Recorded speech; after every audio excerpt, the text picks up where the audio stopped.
Existe um assunto do qual as pessoas nunca se cansam.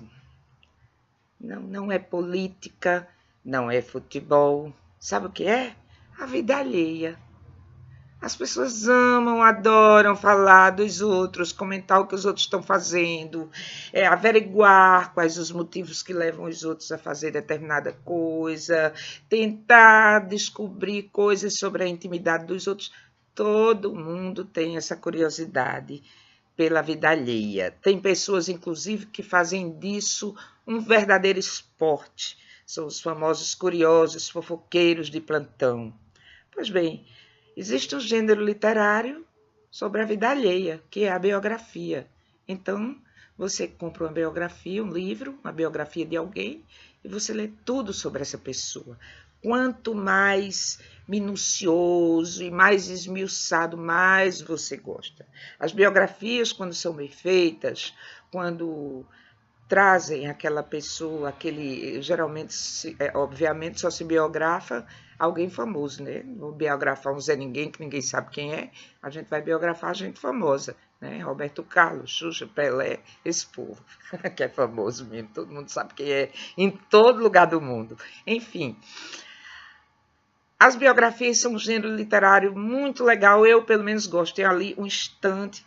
Estão vendo aqui? Hoje eu estou, é um vídeo ostentação, tá? Uma parte da minha estante. Então, eu tenho na outra estante, que está de frente para essa, uma prateleira cheia de biografias. Tenho aí umas, sei lá o quê, umas 60 ou mais biografias, e gosto muito do gênero. Mas tem um autor que ele se especializou em um tipo especial de biografias, a biografia das cidades. Esse sujeito conta a história das cidades. É um autor chamado Edward Rutherford.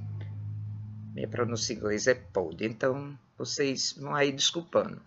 E o livro, eu penso que o mais conhecido dele, e é deles o livro que eu gosto mais, é este aqui, a biografia da cidade de Londres. Londres, o romance, que começa na era pré-românica, antes dos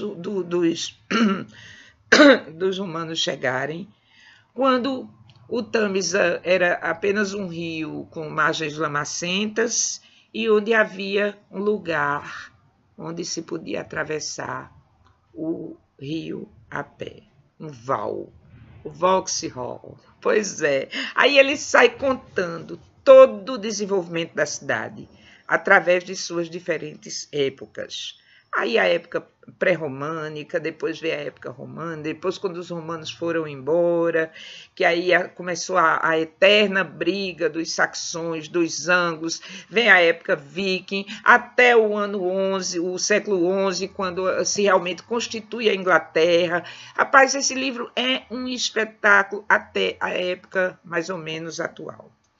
É um livro, estão vendo aqui, os livros deles são bem grossos, quase 1000 páginas. Um dia desse, eu acho que foi a Erilva, uma pessoa que acompanha aqui a gente. Então, Erilva, você de novo no ar. Erilva perguntou os livros que eu teria lido mais de uma vez. Esse aqui foi um deles. Londres, o romance, eu tenho desde, vamos ver, agosto 2000, tá aqui. Eu já li esse livro umas 3 vezes ou 4. E agora, e às vezes eu leio determinados capítulos. Por exemplo, tem um capítulo que se passa somente na época de William Shakespeare, mostrando uma pessoa de teatro. É engraçado que ele conta a história da cidade e ele tem personagens que são reais, como os reis, os personagens históricos, e tem personagens que não são reais, que são ficcionais, que ele mistura com os personagens reais para contar a história da cidade. Gente, esse livro é muito bom. Eu não fiz o meu dever de casa, não fui primeiro na estante virtual saber quanto é. Sei também que ele tem um livro sobre Moscou, aliás, sobre a Rússia, eu acho, e tem um livro sobre Paris, mas a história de Paris acho que não foi traduzida ainda para o português. Quando for, obviamente, irei comprar, porque Paris, apesar de eu não conhecer, é uma cidade pela qual me interesso muito pela sua história, principalmente até a época, o século XV, XVI. De lá para cá não tenho muito interesse, não. Eu sou uma pessoa que vivo e respiro a Idade Média. Então, o Rutherford também escreveu a história. Esse aqui é A Floresta, também, ó, tudo grossão assim. A Floresta, que é a história do The Forest, que é a floresta que existe na Inglaterra, e que desde o século X é o território de caça dos reis ingleses, que obviamente lá quem o plebeu que fosse pegado caçando pelo menos um coelho, qualquer coisa lá era morto, era condenado à morte, porque aqueles animais pertenciam ao rei e ninguém podia mexer com eles. Então, essa é a história da floresta também, que hoje em dia ainda pertence à realeza, embora só uma pequena parte dela transformada em parque nacional, etc. É a história da floresta. E ele tem ainda... Ai, meus livros, cada livrão, adoro, viu? Sim, A Floresta, só 2 vezes que eu li. E estes aqui, estes são um pouco... deixa eu ver qual é o primeiro. O Meu Calo. Porque aqui ele conta a história da Irlanda. O despertar da Irlanda. Desde que começou a ser habitada a região.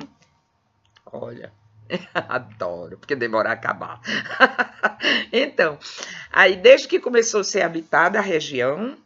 E depois a continuação... Ai, Os Príncipes da Irlanda. Quando termina isso aqui, eu estou com o bíceps todo trabalhado. Então, Os Príncipes da Irlanda. Esse primeiro, esse segundo lugar. Uma continuação do outro. Por que é que eu digo que esses livros são meu calo? Porque esse aqui é um livro bom, um livro legal, muito interessante. Embora do meio para o fim, eu achei que a história ficou meio confusa e eu fiquei tendo dificuldade de acompanhar.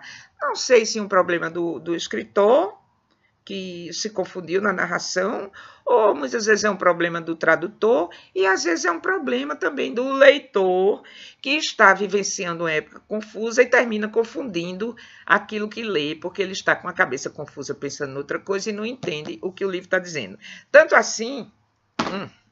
que quando comprei este aqui, que comecei a ler, fiquei completamente descontextualizada. Eu digo, vou ter que ler o primeiro de novo. Depois eu digo, não vou mais perder tempo com esse livro, não. Vou doar. Separei ali para doar. Ofereci a um e a outro. Não vieram buscar e agora estão fora de doação. Vou pegar um tempo que eu tiver bem calma para ler de novo a história da Irlanda. Edward Rutherford. Eita! Eu, pronunciando inglês, é uma desgraça. Pois bem, livros maravilhosos. Esses, olha só a pilha. Ai, pelo menos, 3.500 páginas.